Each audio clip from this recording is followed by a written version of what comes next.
आप सभी को दीपावली के पर्व के शुभारंभ की हार्दिक शुभकामनाएं। जैसा आप सभी जानते हैं कि दीपावली का पर्व 5 दिन का पर्व है।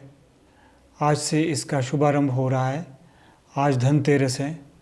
शिक्षा क्रांति मंच की ओर से मैं आप सभी को धनतेरस की हार्दिक शुभकामनाएं देता हूं, हार्दिक बधाई देता हूं। और आज हम इस अवसर पर एक सांस्कृतिक कार्यक्रम करने जा रहे हैं। जिस प्रकार से अभी हमने थोड़ी देर पहले वार्तालाप किया, डिस्कशन हुई, डिबेट हुई, बहुत सारी बातें सामने आई, तो मैं इतना ही कहना चाहूँगा कि धनतेरस पर हमने बात की। आज का धनतेरस का दिवस चिकित्सा के देवता धन्वंतरी भगवान को समर्पित है। तो हम प्रार्थना करते हैं कि सबको आरोग्य प्राप्त हो। जब हम धनतेरस की बात करते हैं तो स्वाभाविक है कि हम धन की बात करें। धन सिर्फ सोना चांदी ही नहीं होता, ज्ञान भी धन है। मान सम्मान हमें कहीं मिलता, वो भी धन है। स्वास्थ्य भी धन है। एक धन सोना चांदी, दूसरा धन ज्ञान, तीसरा धन स्वास्थ्य है, जिसकी बदौलत सब धन का भोग करते हम इंसान। अतः धन्वंतरी भगवान से प्रार्थना करते हैं कि हम सबको दे स्वास्थ्य का वरदान, हम सबको दे स्वास्थ्य का वरदान। दिवाली का पर्व 5 दिन का पर्व है, अर्थात यह पर्व 5 दिन तक चलता है। आज पहला दिवस है, कल दूसरा दिवस है जिसे नरक चतुर्दशी भी कहते हैं, जो कि श्री कृष्ण को समर्पित है। इस दिन कहते हैं कि श्री कृष्ण ने 16,100 युवतियों को नरकासुर के कारागार से मुक्त किया था। और इस दिवस का, इस पर्व का भी एक सामाजिक संदेश है। वह सामाजिक संदेश यह है कि हमें नारी सम्मान को आगे ले जाना चाहिए।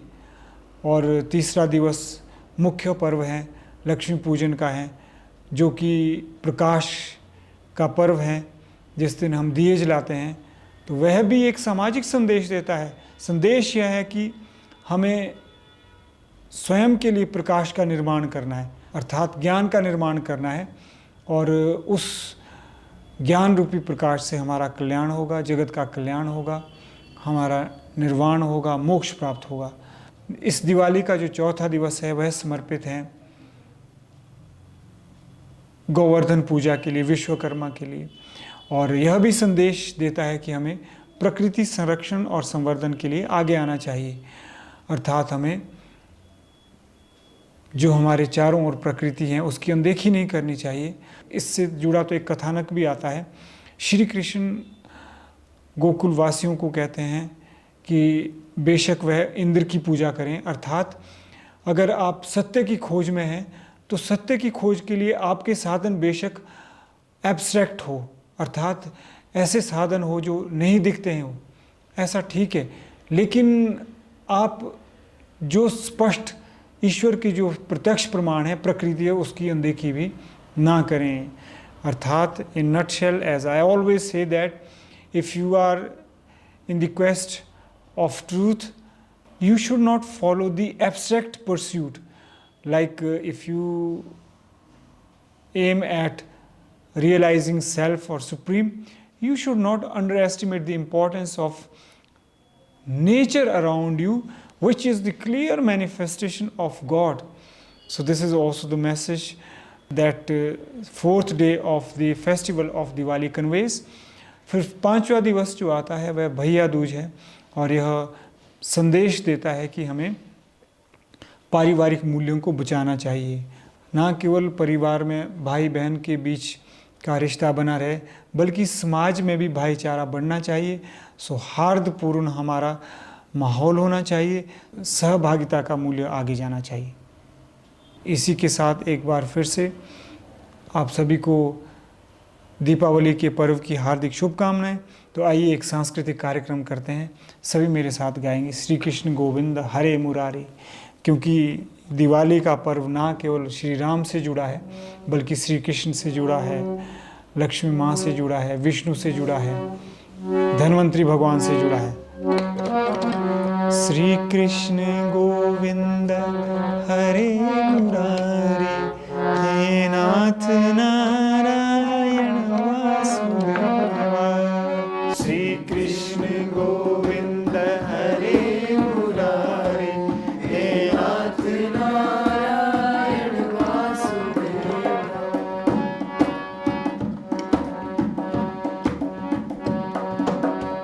गीता का उपदेश सुनाया, गीता का उपदेश सुनाया, तूने सारा विश्व जगाया।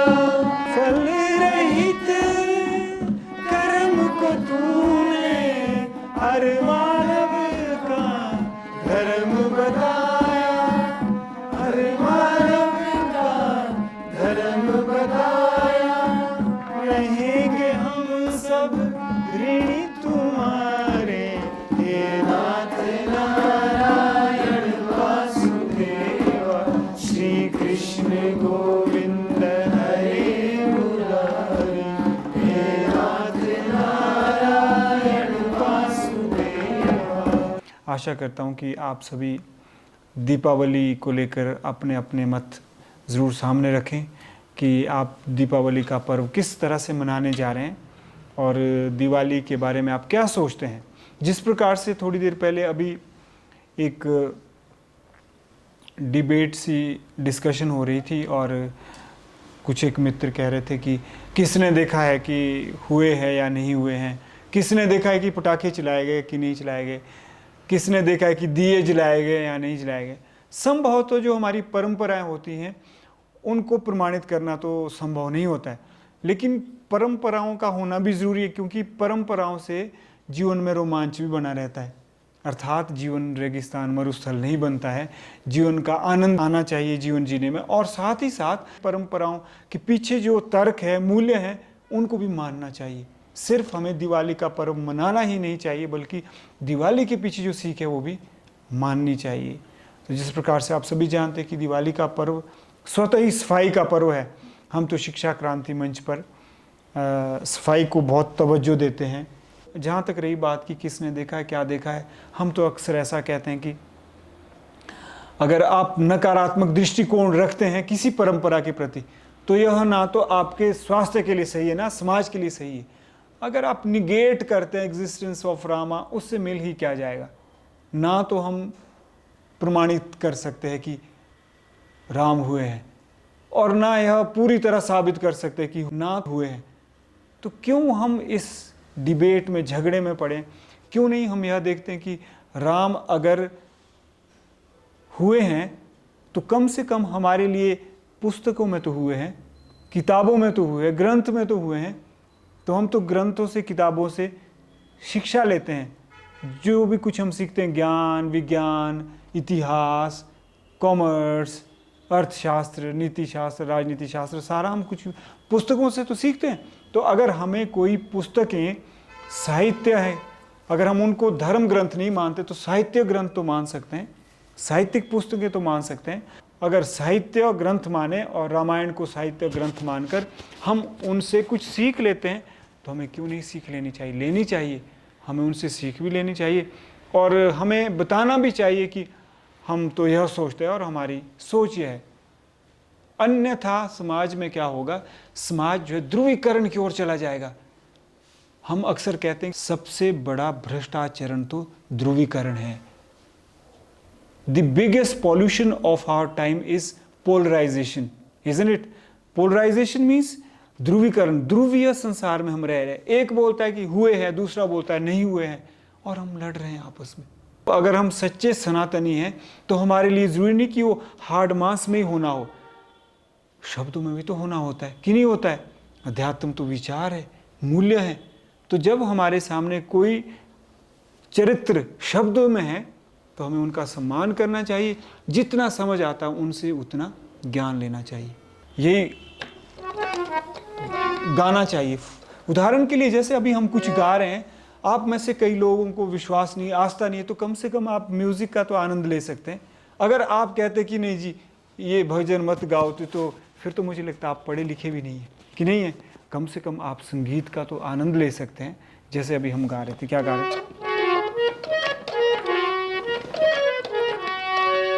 मुख में हो राम नाम, जन सेवा हाथ में। मुख में हो राम नाम, जन सेवा हाथ में। तू अकेला नहीं रे बंदे, राम तेरे साथ में।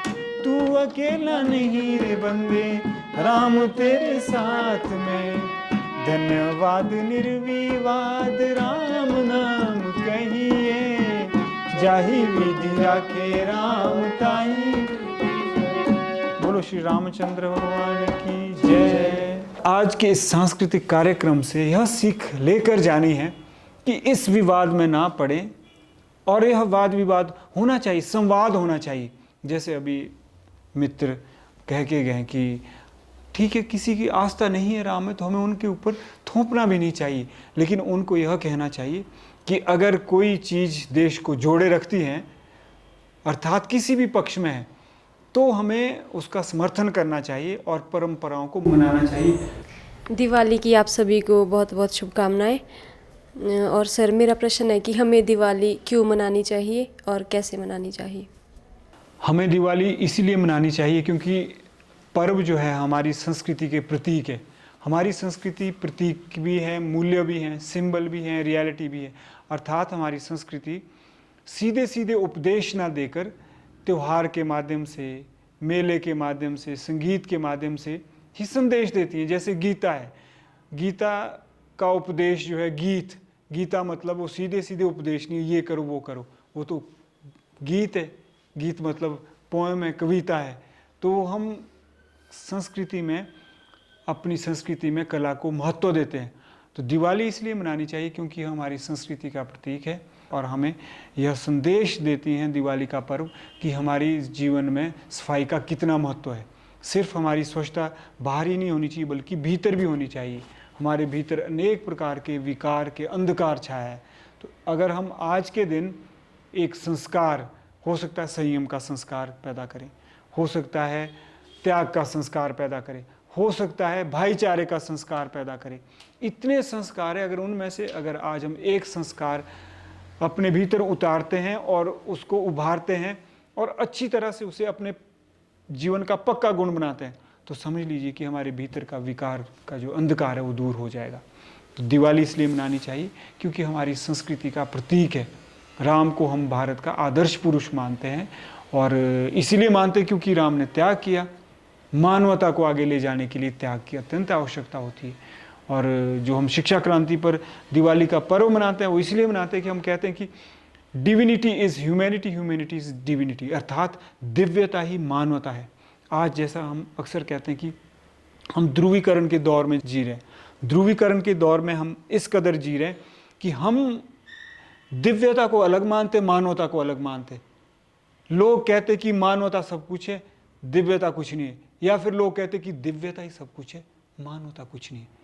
तो हमें कम से कम हिंदुस्तान में दीपावली इसलिए मनानी चाहिए कि दिव्यता ही मानवता है, अर्थात जो मानवीय मूल्य हैं वही हमें अध्यात्म की ओर ले जाएंगे।